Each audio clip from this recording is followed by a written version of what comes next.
Everyone, आज हम class 8 का chapter Siachen the place of wild roses के बारे में पढ़ेंगे।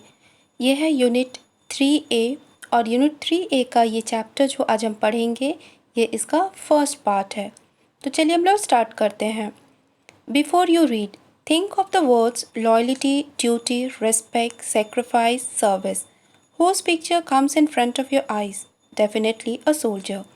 We should respect them. It is because of a soldier awake somewhere as far as Siachen that we are able to sleep peacefully in our houses. What it is like to be posted at a place with temperature below as minus 40 degrees Celsius.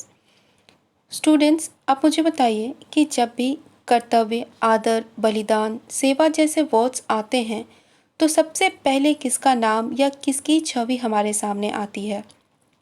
Obvious है, एक soldier का, एक सैनिक का। और इन्हीं soldiers के कारण आज हम अपने घरों में चैन से सोते हैं। तो ज़रा सोचिए कि जब इन सैनिकों का पोस्टिंग -40 डिग्री सेल्सियस वाले टेम्परेचर पे होता होगा तो फिर इनका लाइफ कैसा होगा।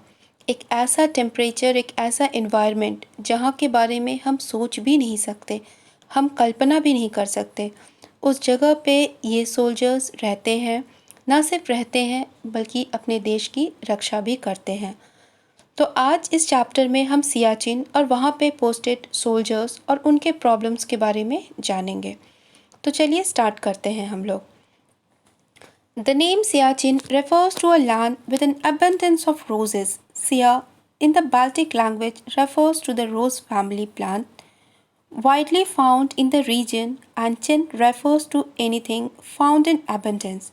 In spite of the severe climate, the word Siachen ironically means the place of wild roses. It falls from the height of 5,753 feet meter, that is 18,875 feet above the sea level, and it is the longest glacier in the Karakoram range of the Trans-Himalayas. Siachen का मतलब होता है land with N abundance of roses, means एक ऐसा place जहाँ पे बहुत सारे रोजेस उगते हैं या पाए जाते हैं। सिया का मतलब बाल्टिक भाषा में होता है रोज़ का परिवार, मीन्स गुलाबों का परिवार, और चिन का मतलब होता है भारी मात्रा में पाया जाने वाला। तो देखिए, विडंबना यहाँ पे ये है कि इतना बुरा क्लाइमेट, इतना सीवियर क्लाइमेट होने के बाद भी सियाचिन का मतलब रखा गया है एक ऐसा प्लेस जहाँ पे कि रोजेस उगते हैं। सियाचिन का हाइट 18,875 फीट सी लेवल के ऊपर है, यानी कि समुद्र का जो लेवल है उससे ये इतना ज़्यादा हाइट में है। ये ट्रांस हिमालयाज़ के काराकोरम रेंज का सबसे बड़ा ग्लेशियर है। तो स्टूडेंट्स, यहाँ पे एक क्वेश्चन ये है जिसे हमें जानना चाहिए कि ग्लेशियर क्या होता है। तो बर्फ़ के बड़े बड़े चट्टानों को हम ग्लेशियर्स कहते हैं, जो पिघलते हैं और फिर जो जिनका कि पानी नदियों में जाता है। तो बर्फ़ के बड़े बड़े चट्टानों को ग्लेशियर्स कहा जाता है। It is located just north east of the point where the line of control between India and Pakistan ends. The term line of control is the line that India and Pakistan have agreed upon the division of Kashmir since 1972. The land on one side is controlled by India and on the other side by Pakistan.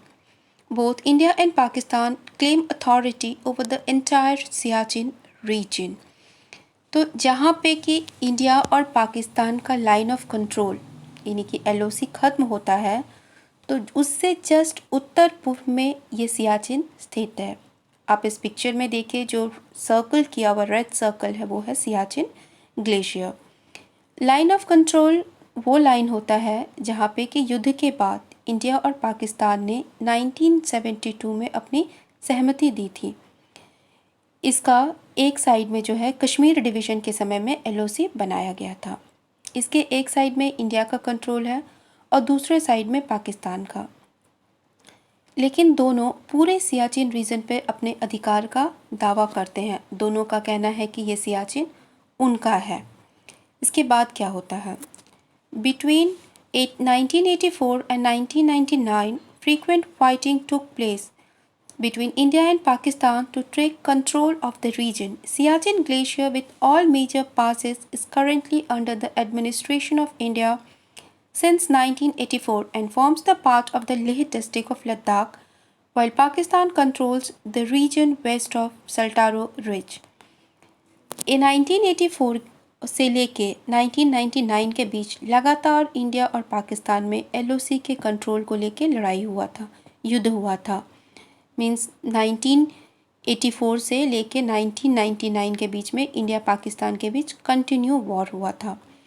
Siachen glacier और उसके जो passes हैं वो 1984 के बाद से India के control में है और यह लेह डिस्ट्रिक्ट यानी कि लद्दाख का एक पार्ट है, जबकि पाकिस्तान सल्टारो रीजन को कंट्रोल करता है। मीन्स दोनों का डिवीजन हो चुका, दोनों अपने अपने रीजन पे है।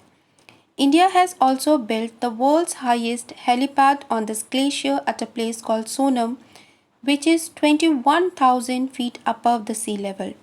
In 1984, India launched Operation Meghdoot, a military operation that gave India control over the Siachen Glacier, including its tributaries. India ने अपना जो वर्ल्ड्स हाईएस्ट हेलीपैड है, हेलीपैड किसको कहते हैं, वो एक ऐसा प्लेस जहाँ पे कि हेलीकॉप्टर्स को उतारा जाता है। तो इंडिया में वर्ल्ड का हाईएस्ट हेलीपैड सोनम है और जिसका की height 21,000 feet above sea level पे है। वो इसी रीजन में बनाया गया है, इसी सियाचिन रीजन में। 1984 में इंडिया ने एक ऑपरेशन लॉन्च किया था, जिस ऑपरेशन का नाम था ऑपरेशन मेघदूत। और इस ऑपरेशन के बाद सियाचिन ग्लेशियर जो है वो और उसके डिस्ट्रीब्यूटरीज यानी कि सहायक नदियाँ जो थी, वे सारे के सारे इंडिया के कंट्रोल में हैं। मीन्स वर्ल्ड का सबसे हाईएस्ट हेलीपैड सोनम भी इसी रीजन में है। और इस 1984 के वॉर के बाद यानी ऑपरेशन मेघदूत के बाद इंडिया का पूरा कंट्रोल इस सियाचिन ग्लेशियर और उसके डिस्ट्रीब्यूटरीज यानी कि सहायक नदियों का मिल चुका था। Under operation Meghdoot, Indian troops took prior action and the Kumaon regiment of the Indian Army as well as Indian Air Force went into the glacier just a day before Pakistan's Operation Ababil to occupy most of the dominating height of Saltaro region. Meghdoot अभियान के अंतर्गत में भारत के जो सैनिक थे यानी कि भारतीय सैनिकों ने प्रारंभिक भूमिका निभाई थी, बहुत इम्पोर्टेंट रोल वो प्ले किए थे।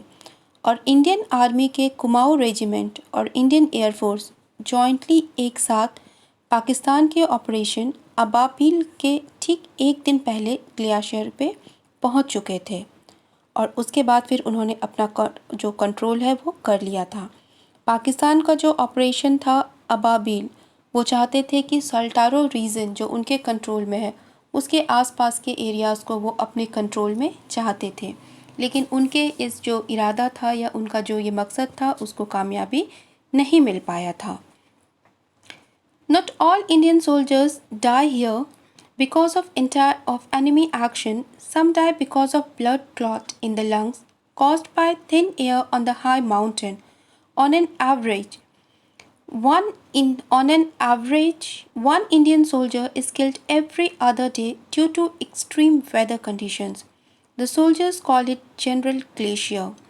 The generals call it a prestige issue.